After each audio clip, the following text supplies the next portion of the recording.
नमस्कार, मी संकेत आणि आपण पाहत आहात मुंबई आउटलुक। आज दिनांक 21 जुलै 2025। पाहूया टॉप 10 घडामोडी। बांगलादेशमध्ये विमान दुर्घटना घडली आहे। हवाई दलाचे प्रशिक्षण विमान सोमवारी दुपारी ढाका येथील उत्तर भागातील एका शाळेच्या परिसरात कोसळले आहे। या दुर्घटनेत एका व्यक्तीचा मृत्यू झाला असून काही जण जखमी झाले आहेत, अशी माहिती लष्कर व अग्निशमन अधिकाऱ्यांनी दिली आहे।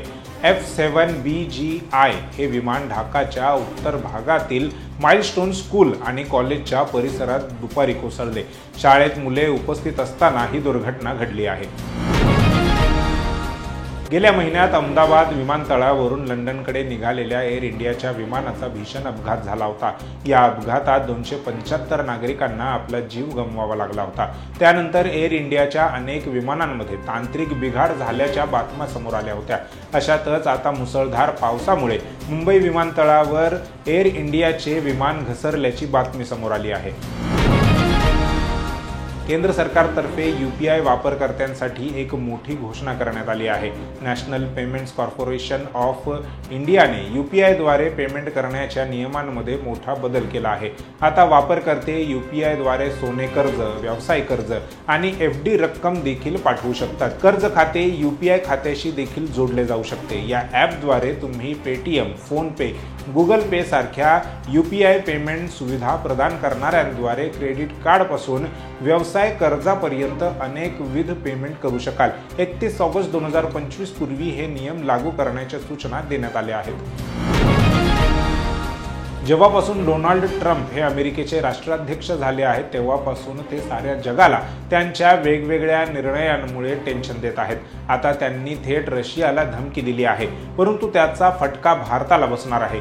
रशियाने युक्रेन विरोधातील युद्ध 50 दिवसात बंद केले नाही तर अमेरिका रशियावर आणि रशियासोबत व्यापार करणाऱ्या देशांवर 100% टॅक्स लावेल अशी धमकी ट्रम्प यांनी दिली आहे। ट्रम्प यांच्या या धमकीने भारताच्या कच्च्या तेलाच्या आयात धोरणावर मोठा परिणाम होणार आहे।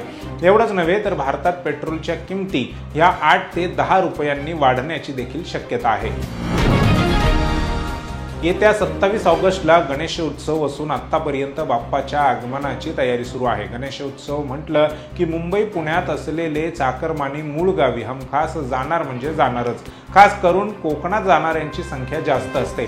अशा वेळी प्रवासी वाहतुकीवर जास्त ताण पडू नये आणि प्रवाशांना आरामदायी प्रवास करता यावा यासाठी महाराष्ट्र राज्य परिवहन मंडळाने 5000 विशेष गाड्या चालवण्याची घोषणा केली होती। आता याच अंतर्गत पुण्यातून 250हून अधिक स्पेशल बसेस कोकणच्या दिशेने धावणार आहेत।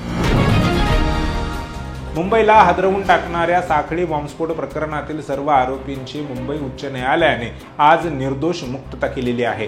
न्यायमूर्ती अनिल किलोर आणि न्यायमूर्ती श्याम चांदक यांच्या विशेष खंडपीठाने हा ऐतिहासिक निर्णय दिला। या निर्णयामुळे 9 वर्षांपूर्वी सत्र न्यायालयाने ठोठावलेल्या शिक्षा रद्द करण्यात आल्या आहेत। तसेच यातील एकूण 12 दोषींना तात्काळ तुरुंगातून सोडण्याचे आदेश देण्यात आले आहेत। यामुळे या प्रकरणाला आता कलाटणी मिळाली आहे। मुंबईसह आसपासच्या परिसरात सोमवारी पहाटेपासून मुसळधार पावसाने हजेरी लावली आहे। या मुसळधार पावसाचा फटका रेल्वे प्रवाशांना बसत आहे। मुंबईत कोसळत असलेल्या मुसळधार पावसामुळे पावसाचे पाणी AC लोकलमध्ये येत आहे। या AC लोकलमध्ये लागलेल्या गळतीचा एक व्हिडिओ सोशल मीडियावर शेअर करण्यात आला आहे। ऐन गर्दीच्या वेळी AC लोकलच्या छतावरून पाण्याच्या धारा कोसळत असल्याचे व्हिडिओमध्ये स्पष्ट पाहायला मिळत आहे। लातूरमध्ये सुनील तटकरे यांच्या पत्रकार परिषदेत झालेल्या राड्यानंतर राष्ट्रवादी युवक काँग्रेसचे प्रदेशाध्यक्ष सूरज चव्हाण यांच्यावर अखेर कारवाई करण्यात आली आहे। राष्ट्रवादी काँग्रेसचे सर्वेसर्वा अजित पवार यांनी सूरज चव्हाण यांना त्यांच्या पदाचा राजीनामा देण्याच्या सूचना दिल्या आहेत। अजित पवार यांनी सोमवारी या संदर्भात एक ट्विट करत कारवाईची माहिती दिली आहे। मुंबई शहरासह उपनगरात सध्या जोरदार पाऊस कोसळत आहे। सध्या मुंबईत सर्वत्र ढगाळ वातावरण असून रिमझिम पाऊस सुरू आहे। आज सकाळपासूनच मुंबई आणि उपनगरात पावसाने जोरदार हजेरी लावली आहे। त्यामुळे मुंबईची तुंबई झाल्याचे पाहायला मिळाले आहे। यामुळे अनेक चाकरमान्यांची आठवड्याच्या पहिल्याच दिवशी तारांबळ उडल्याचे पाहायला मिळत आहे। सध्या हवामान विभागाने पुढील काही दिवसांसाठी राज्यात चांगल्या पावसाचा अंदाज वर्तवला आहे। एकमेकांना ऑनलाईन पैसे पाठवण्यासाठी तुम्हीही फोन पे किंवा गुगल पे नक्कीच वापरत असाल।